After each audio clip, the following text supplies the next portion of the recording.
And we approach it from quite a different perspective from a space planning side.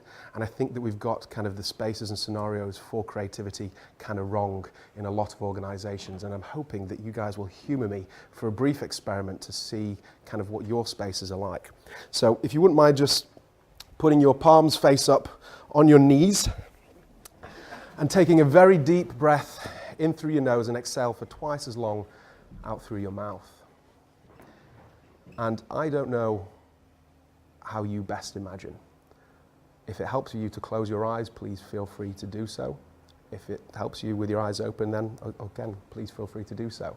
What I'd like you to imagine, other than here, where was the place where you last had a really good creative moment, or where is it that you get a lot of your creativity from? What environment, what surrounding is that?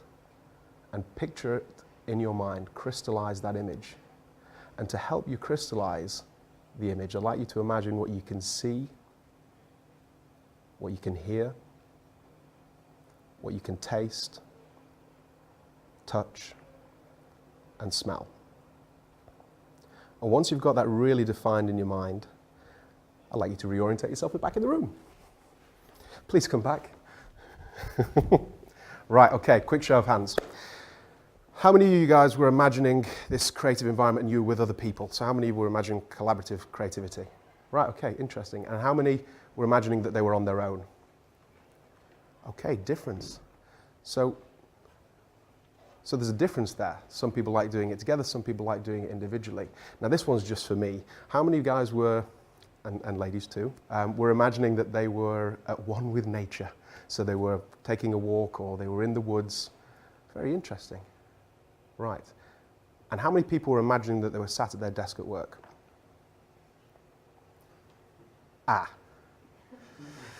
That's the problem. We don't have these scenarios to kind of augment creativity in the workplace. But that's not what I'm here to talk to you about today, so I'm going to, again, kind of leave that there.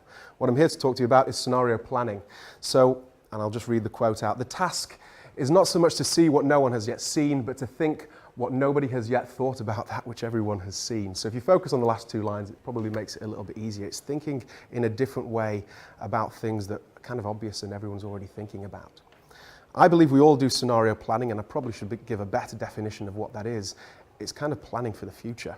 And I believe we all do this in our personal and in our private lives as well. So when you're considering proposing or considering moving in, or you're going on holiday, you imagine these types of scenarios and you kind of run it through in your mind, and you've got a checklist, and if this happens, then this happens. And that's kind of what we're talking about today.